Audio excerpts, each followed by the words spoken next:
Hello guys, কেমন আছেন সবাই? আশা করি সবাই ভালো আছেন। তো সালাম নেবেন আমার, ঠিক আছে? তো আমরা আসলাম একটা চিড়িয়াখানায়, ঠিক আছে? তো সেখানে মনে করুন যে পশু পাখি, অনেক ধরনের পশু পাখি আছে। তো তারা পশু পাখি বিক্রয় করে। তো আমরা সেখানে ঘুরতে গেছিলাম, তো হঠাৎ ভাবলাম যে একটু ভিডিও করে আপনাদের সাথে একটু শেয়ার করি। তো দেখুন, এখানে কিন্তু অনেক ধরনের পশু আছে। তো এখানে কিন্তু এটা পাহাড়, এই যে তোমার বিদেশি যে ক্যাটগুলো বলে, ঠিক আছে, সেই ক্যাটগুলা। হ্যাঁ, তো ক্যাটগুলা কিন্তু আসলে কিন্তু অনেক সুন্দর, দেখতেই পাচ্ছেন। সাদাটা কিন্তু বেশি সুন্দর, দেখতে পাচ্ছেন আপনারা। সাদাটা কিন্তু আমার সেই চয়েস হয়েছে। তো বিড়িলটার প্রাইস কিন্তু আপাতত এখন 15 থেকে 16 হাজার টাকা, তার বেশি ছাড়া কম হবে না। তো এখানে কিন্তু আরো অনেক ধরনের পাখি আছে, ছোট ছোট, এই যে লাভবার্ড দেখতেছেন, অনেক কবুতর দেখতেছেন। তো এখানে সর্বোচ্চ কবুতর 10,000 টাকার কবুতরও আছে, ঠিক আছে।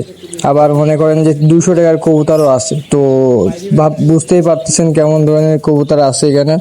তো সব ধরনের পশু পাখি আপনারা দেখতে পাচ্ছেন। তো আমি আস্তে আস্তে আপনাদের দেখাবো, তো আপনারা দেখবেন অবশ্যই।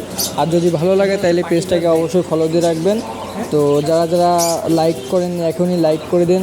তো দেখুন দেখুন সে পশুটা আসলে টিয়া পাখি আছে এখানে, অনেক সুন্দর সুন্দর, ঠিক আছে। আমি টিয়া পাখির কাছে একটু পরে নিয়ে যাব। তো কবুতরগুলো দেখুন আগে। এই যে এখানে খরগোশ আছে, খরগোশগুলোও কিন্তু আসলে সুন্দর খরগোশ। আপাতত বড়গুলো কিন্তু জোড়া 1,000 টাকা, আর ছোটোগুলো জোড়া 500 টাকা। এখানে কবুতর দেখেন, অনেক ধরনের কবুতর আছে, সব রকম কবুতরই আছে। তো আমি সবগুলোর নাম জানি না, এই জন্য বলতে পারতেছি না, ঠিক আছে। তো আপনারা যদি চিনেন কমেন্টে জানাবেন কোনটা কি। এইখানে কিন্তু এই যে কুরাস খরগোশ আছে, এগুলো কিন্তু দাম বেশি আবার, ঠিক আছে। এগুলোর দাম একটু সব থেকে বেশি। তো দেখুন এখানে কিন্তু খরগোশটা দেখুন কী সুন্দর করে খাওয়া দাওয়া করতেছে।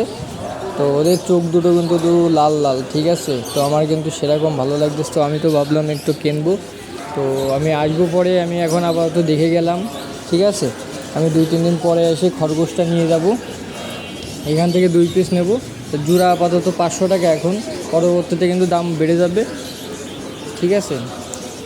তো আপনাদের বাসায় যদি কেউ পুষতে চান তো অবশ্যই পুষবেন, পশু পাখি পালা অবশ্যই ভালো, ঠিক আছে। তো দেখুন খরগোশটা কীভাবে তাকায় আছে,